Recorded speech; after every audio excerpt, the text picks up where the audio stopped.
네, 11번 풀겠습니다. 11번은요, 그 유형별 문제집, RPM이나 센에서 나오는 제곱수 만들기의 문제입니다. 이 제곱수 만들기라는 것은 우리가 지금 공부했던 소인수 분의 활용 중에 하나지요. 소인수 분의 응용 문제입니다. 자, 그럼 소인수 분해는 어떤 자연수를 분석하는 도구라고 했고요. 그럼 제곱수가 뭔지부터 연구해 보겠습니다. 우선 이 문제, 이 개념부터 설명을 드리고 문제를 풀겠습니다. 제곱수라는 건 똑같은 게 두 개가 곱해져 있는 수가 제곱수입니다. 1 곱하기 1은 1인 거죠. 예를 들면 6 곱하기 6은 36, 36이 제곱수입니다. 7 곱하기 7은 49, 49가 제곱수고요. 8 곱하기 8은 64, 64가 제곱수입니다. 그러면 여기 보시면 똑같은 거를 둘이 곱하는 거 1, 1 이렇게요. 6, 6. 그 다음에 7, 7 이렇게 곱하는 거죠. 8, 8 이렇게 곱하는 겁니다. 그래서 우리가 소인수 분해까지 해보시면 이 6은요. 보시면 알겠지만 2, 3, 2, 3, 2, 2, 3, 3이 이렇게 들어가는 거예요. 7은 소인수 분해 돼 있으니까 7, 7 산 거고요. 8 같은 경우도요. 이게 지금 8이 2가 3개잖아요. 2, 2, 2 곱하기 곱하기입니다. 2, 2, 2 2가 3개, 2, 2는 4, 4, 2는 8, 2, 2는 4, 4, 2는 8 이렇게 도시락을 2개 싼다고 생각하시면 돼요. 그래서 제곱수 만들기는 제가 이제 별명을 좀 붙였는데요. 도시락 싸기 문제라 이렇게 생각하시면 돼요. 도시락 싸기. 양쪽에 똑같은 도시락을 싸는 겁니다. 제곱이 되게 할 때, 제곱이 되게 할 때, 요 제곱이 되게 할 때는 말이 보이면 아, 이 문제는 제곱수 만들기 문제구나. 그러면 도시락을 싸야지. 도시락이라는 것은 양쪽에 똑같이 넣는 겁니다. 그러면 54는 제곱수가 아니에요. 왜냐면 7, 7, 49고 8, 8이 64니까 54는 이 사이에 있는 거잖아요. 그러니까 제곱수가 아니에요. 그래서 제곱수를 만든다는 얘기가 나온 거죠. 뭔가를 곱하거나 나누어서 제곱수를 만드는 작업을 할 겁니다. 그럼 일단 54라는 게 있어요. 54를 가지고 도시락을 쌀 겁니다. 그러면 재료를 분석해야 되니까 54를 분석을 해보면 얘는 6, 9, 54죠. 그리고 2, 3은 6, 3, 3은 9니까 아, 얘는 3이 3개고 2가 하나가 있는 상황입니다. 그러면 여기에다가 지금 두 가지가 나와요. 지금 모자르죠. 도시락을 한번 싸보겠습니다. 도시락을 이렇게 싸보면 박스를 2개 만드는 거예요. 66 하듯이 땡땡. 그러니까 여기가 A 제곱이니까 AA 되는 거죠. A 제곱이면 AA, 여기 B 제곱이면 BB 이렇게 되는 거예요. 뭔가를 만드는 거예요. 그래서 3이 3개가 있으니까 한쪽에 하나씩 넣어주고 하나 남았죠? 이쪽에만 넣어주는 거예요. 2도 하나 남았죠? 한쪽에만 넣어주는 거예요. 만약에 오빠하고 저하고 있는데 오빠 도시락을 이렇게 쌌어요. 3, 3, 2 이렇게 쌌어요.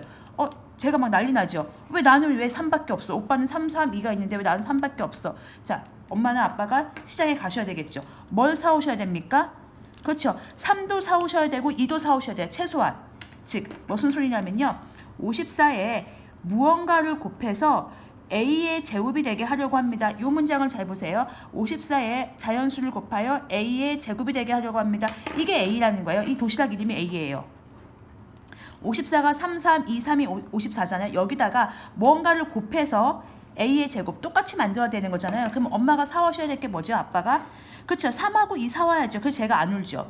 오빠랑 똑같이 싸줘 이렇게 해야 되는 거잖아요. 그래서 여기가 3이고 여기가 2, 즉 6을 곱하시는 겁니다. 6을 곱해서 뭐의 제곱이 되겠어요? 요게 6의 제곱이죠. 6, 6. 8, 8 그런 것처럼 이걸 다 곱하시면 돼요. 얘를 다 곱하시면 3, 3은 9, 9이 18 곱하기 18 이렇게 되는 거죠. 즉 정리를 하면 54라는 재료가 있었어요. 거기에 6을 곱해서 엄마 6 더 사와, 아빠 6 더 사와요. 그래서 18의 제곱이 되게 한다. 그러면 A가 얼마인 거예요? 18이 되는 거죠. 54에 6을 곱해서 가능한 자연수 6입니다. 18입니다. 왜 가장 작은 자연수냐면요. 이렇게 할 수도 있어요. 예를 들면요. 도시락을 쌌는데 자, 3, 3, 3, 2였죠. 자, 엄마 아빠가 최소한 사올 게 뭐예요? 3하고 2는 꼭 사와야 돼요. 그러니까 6은 꼭 사와야 돼요. 근데 시간이 있으신 거예요. 6은 꼭 사고 쇼핑하는데 시간이 있네? 그러면 2를 더 사올 수도 있죠. 6은 꼭 사고 3 곱하기 3도 사올 수 있어요. 6 넣고 또 3, 3 넣어줄 수 있거든요.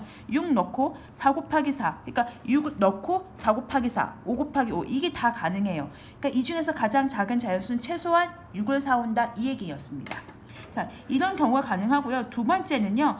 54를 나눕니다. 이번에는 작은 자연수로 나누어서 B의 제곱이 되게 할 겁니다. 자, 그럼 이런 상황을 생각하시면 돼요. 또 도시락이 있는 거죠. 이제 이 도시락은 BB 도시락이 되는 거예요. 54가 3이 이렇게 한쪽에만 있는 거죠. 오빠만 넣어준 거예요. 제 거 없어요. 그래서 제가 막 난리 났죠. 그러면 엄마 아빠가 아까는 사러 갔고요. 지금은 이제 사러 갈 시간이 없는 거예요. 귀찮아요. 혹은 귀찮거나 사러 갈 시간이 없어요. 그래서 그냥 드셔버렸어요. 3하고 2를 빼버렸어요. 오빠 도시락에서. 그래서 똑같이 만들면 되는 거죠. 몰라, 너 그냥 너 두 개 가져가지 마. 그래서 3하고 2를 빼버리면 3이 되는 거겠죠. 즉 얼마로 나눠주면요, 54를 6으로 나눠주면요 약분이 됩니다. 그럼 9가 되겠죠. 약분되면 9가 됩니다. 6분의 54니까 약분되면 9가 되고요. 9는 보세요. 3은 9죠. 9라는 것은 3의 제곱이 되게 합니다. 그래서 B가 얼마가 되는 겁니까? 3이 되는 거예요. 자, 이해가 됐습니까? 이제 54가 있어요. 재료가 도시락이 이렇게 있는데 더 사와서 채우던가 아니면 있는 걸 빼서 균형을 맞추던가, 양쪽 도시락의 균형을 똑같이 맞추는 거예요. 그래서 3하고 2가 모자르니까 3하고 2를 채워서 이쪽에도 18개, 이쪽에도 18개로 맞추던가, 아니면 여기서 여기 6을 빼서 둘 다 그냥 3을 맞추던가, 이 두 가지 방법이 있는 거라고 생각하시면 돼요. 그래서 가장 가능한 자연수, 작은 자연수 6으로 나누어서 3의 제곱이 되겠다. 그래서 A는 18이고요.